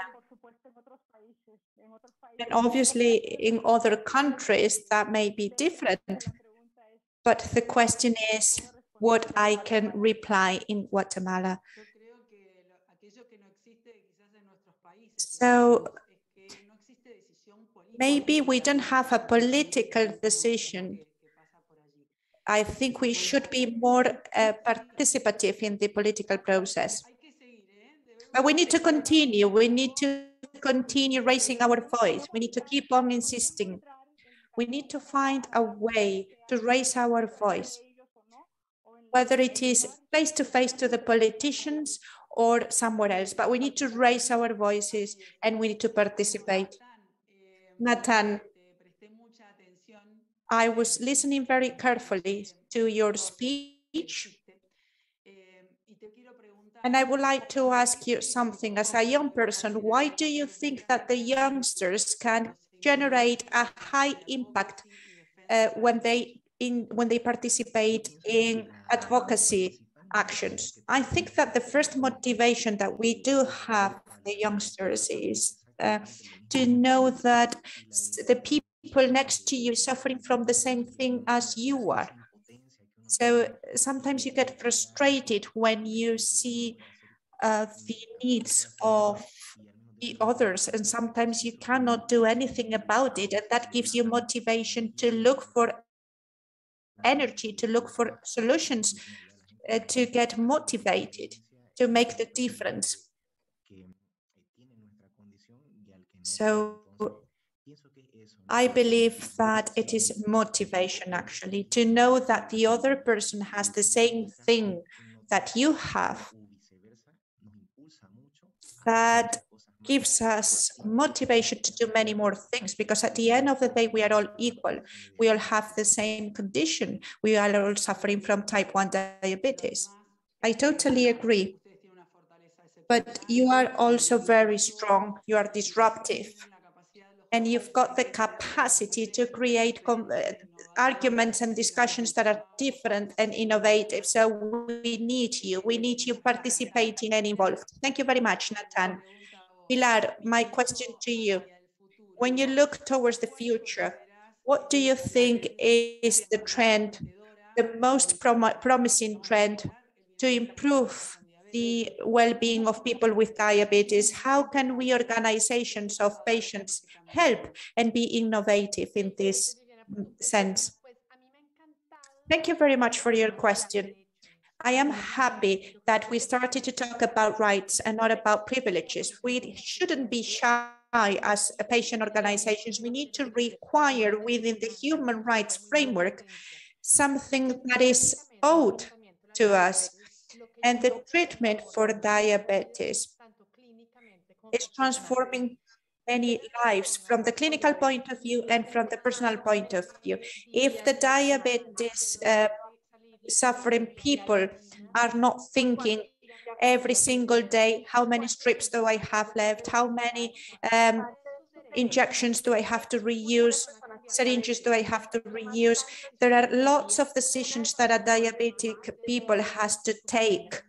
And one of the things that they shouldn't be worrying about is how they can get their supplies. So also if they could use analog insulins, that would be great, because there are such a strict regime for these kind of things. And we need to have continuous monitoring of glucose as well. That can change their lives.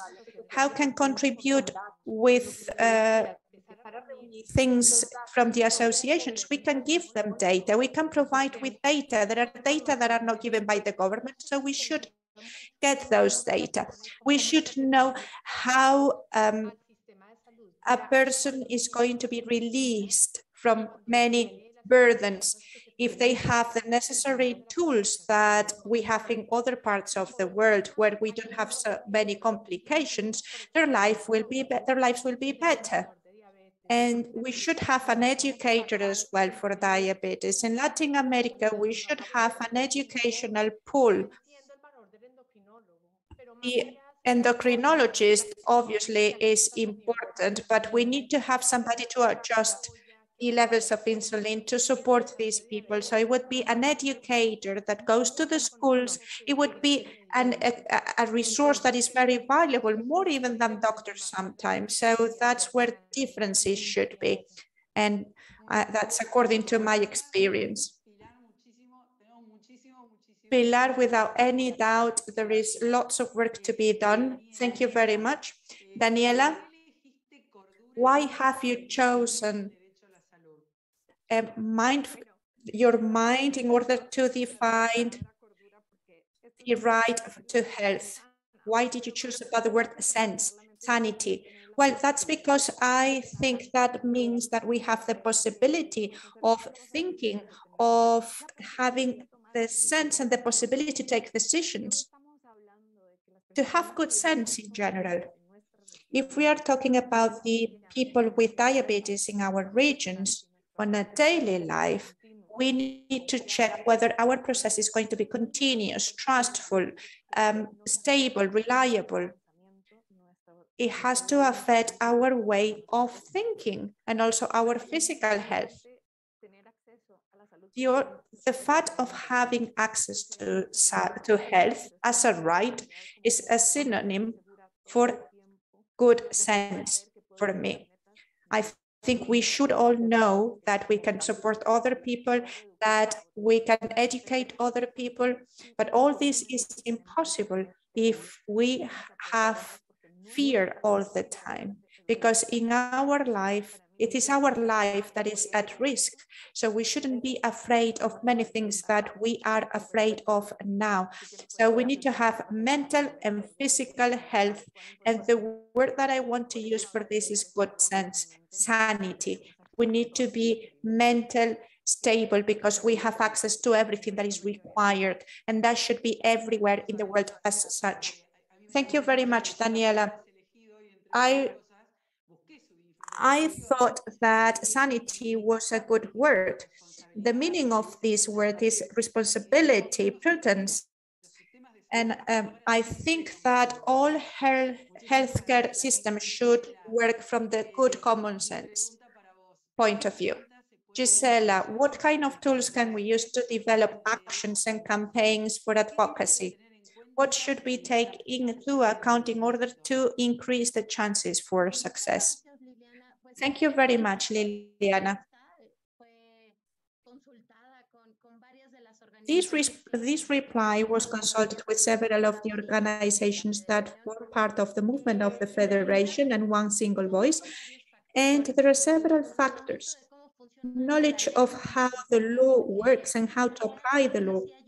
Because as I said before, we as people with type 1 diabetes should know our rights. We have to know our rights in order to claim for them. We should know our rights in order to have them respected. And we want to know what we need to have changed. There are some things in the law that are not protecting us, or maybe some things that are in the legal instruments, but they are not executed in the practice. There are several groups of associations in Mexico. For example, the Federation is, one of the functions of the Federation is to group 21 associations today, and these movement groups, associations as well. So the group of wills is very worth it. And it shouldn't be only civil society involved. We should have the will of the politicians, the lawmakers, the governments. In Mexico, we have many no's when we are talking about budgets. For example, having a register of people with type 1 diabetes. We get a no, and the purpose is for the budget to be addressed better and to be assigned better. This type of subjects or topics, sometimes you need to, as we said before, we need to knock at the doors thousands of times until we are heard, because we are not talking only from our point of view, but also we represent many others.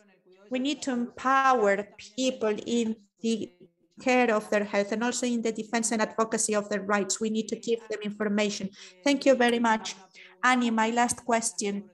How can patient organizations and other international organizations incorporate the active participation of indigenous populations in the defense of the right to health in the treatment for diabetes? Thank you very much for your question. I think the first step is to know the discrimination that exists towards the indigenous populations. For a long time, we have not included the indigenous populations in healthcare programs. So this inclusion should be a reality today. And I think that having this panelist in this kind of workshop is just a step forward. I also believe that we have to work with the communities in order to look for common solutions with other organizations. This is something key. For example, type 1 diabetes is not as common among the indigenous communities, but type 2 diabetes is very common. So the recognition of the treatments and medication is also paramount. We need to advocate for type 1 diabetes, but also for type 2 diabetes. Among these non-transmissible diseases, we have these two, and the inclusion of the most vulnerable should help other people as well. Thank you, Annie. Very important what you have heard, what you have said. If we talk about equity, obviously we need to promote the inclusion of indigenous populations always. Thank you very much. Okay, now we have reached the end of this unbelievable panel. I would like to thank you for your words, for your reflections. It has been a pleasure to have shared this space with you. It is the work that you do is unbelievable. And Mariana, over to you. Thank you very much, Lily, and all the participants of this discussion. We have learned a lot with all of you, and we are very thankful for all the information that you have shared with us. Now we are going to have Dr. Cristina Parsons-Perez. She's the Director of Capacity Building at NCD Alliance, where she is responsible for strengthening national and regional civil societies in order to advance NCD prevention and control. She oversees flagship initiatives such as the NCD Alliance Advocacy Institute, the Our Views Initiative, Our Voices Initiative, and the Global NCD Alliance Forum. She has more than 15 years of experience in health advocacy and capacity building.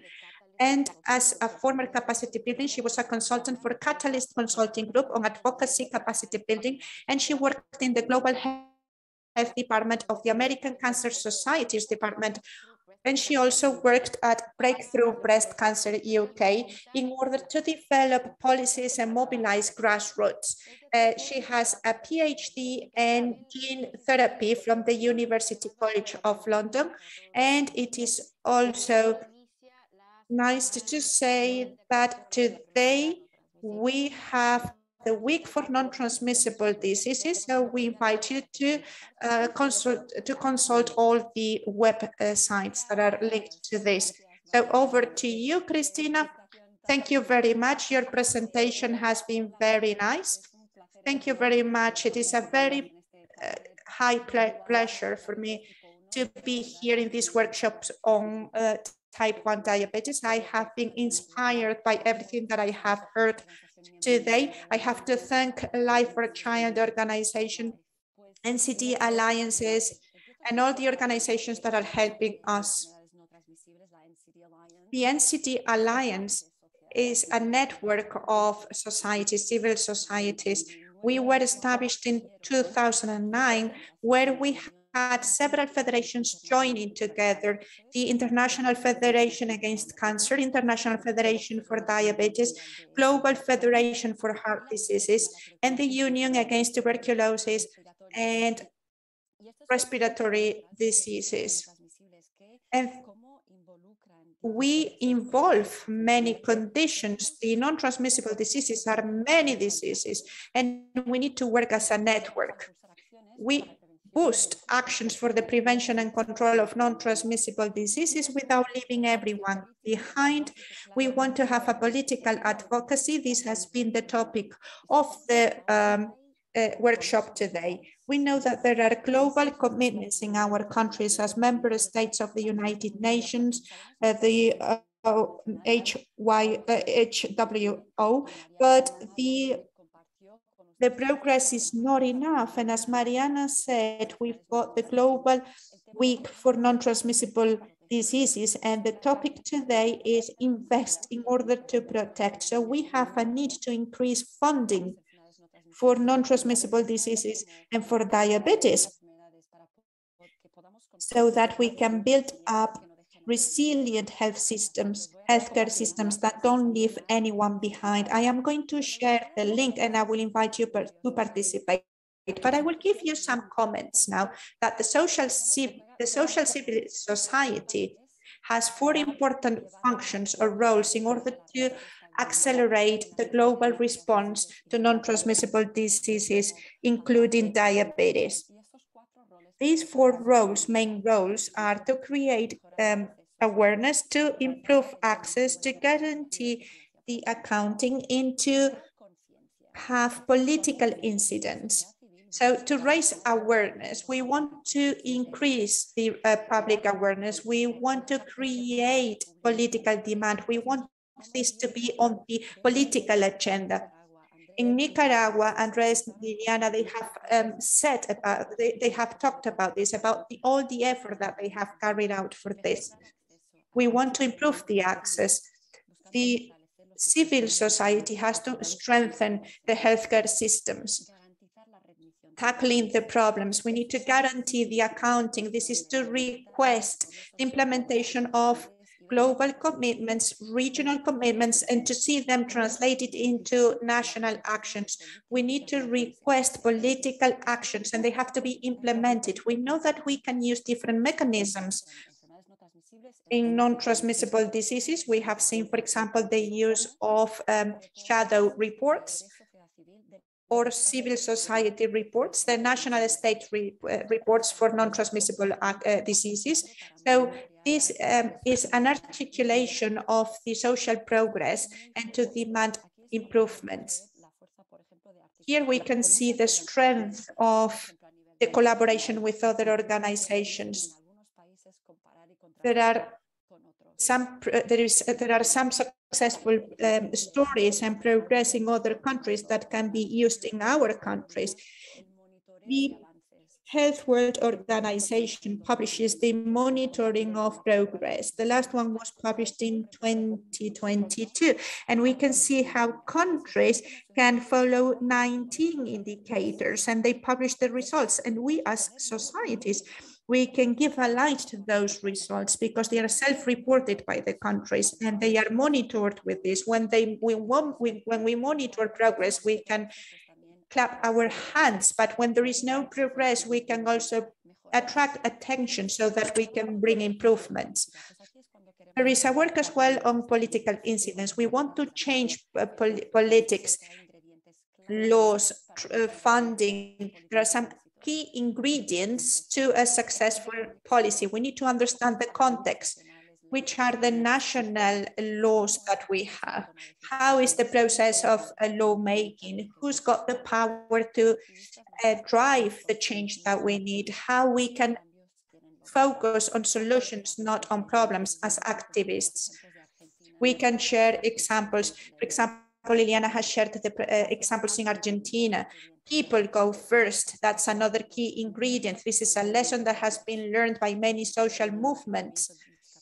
We've got many discapacity movements. The perspective of the affected people have to be at the core of our incidence efforts, so that we can bring urgency to the topic in order to anchor the topic in the people. Liliana has given the example of younger people in Argentina with the role of leadership. We need the right to participation, as Martin has mentioned. This means the right to execute citizenship, and we need to have an active participation of indigenous populations. We need to communicate in an active way. We need to convey the message and who our decision makers are going to listen to. We need to work as a network. This is the big effort and the big strength that we have. We need to show power and strength. Pilar Gomez has talked about the work with international organizations. Liliana has explained about building up communities. Gisela in Mexico, she has talked about one single voice in type 1 diabetes. So we are not alone, you are not alone, and we as social society, we are organized, and we have the support of several organizations such as NCD Alliance. We share experiences, best practices. We understand how our countries are being positioned at the national and global way, and we are becoming stronger because we are part of a global network. So lots of luck for you, and thank you very much.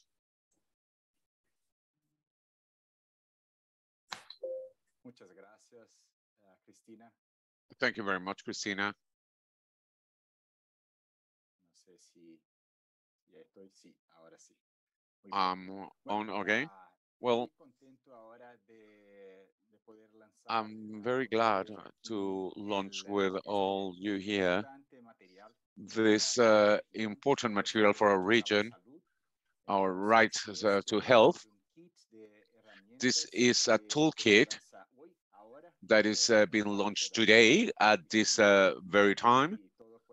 It wasn't available before, and you can see the QR code in order to download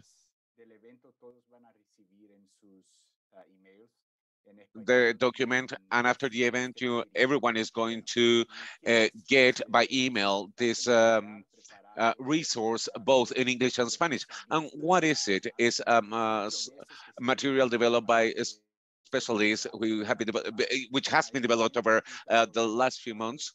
Is a toolkit developed by Life for Child, Life Clan, and other legal academics, based on the work of in the intersection on the access to diabetes and human rights. They are human rights at the center of advocacy, and sometimes human rights are very difficult to understand. They are full of personal agendas that made them seem very complicated, but this toolkit is developed, is designed to be very practical, and that way it helps to demystify the link between the human rights law and diabetes advocacy.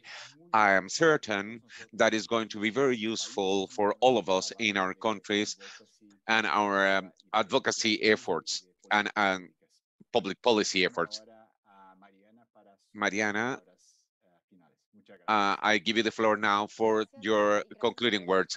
Thank you, Mark, and thanks to all the participants, the panelists, and all of you who are thinking of how to join efforts and voices for the advocacy in diabetes.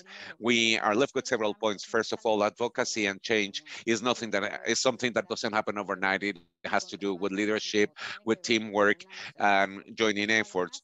In addition, advocacy and change is for everyone. Access to treatments in time and form is not for only for just a few, it should be for everyone. The time to act is now is also a very important issue for the international debate. We have to continue working in a team. We have to start starting today as a cornerstone to unify voices and efforts. And as Daniela says, it's be done without fear. It is important that everyone who wants to be in touch with Life for a Child could do it through their communication channels. Lifeforachild.org is the link, and the organizers of this workshop will be in touch with all the participants to promote all the efforts. It is important that all questions that have not been answered will be answered. You can be certain of it, and they can be sent via email along with the recording of this workshop. Thank you very much for your participation once again, and we hope to see you very soon again for another workshop like this. Thank you very much on behalf of Life for a Child. I hope to see you again soon.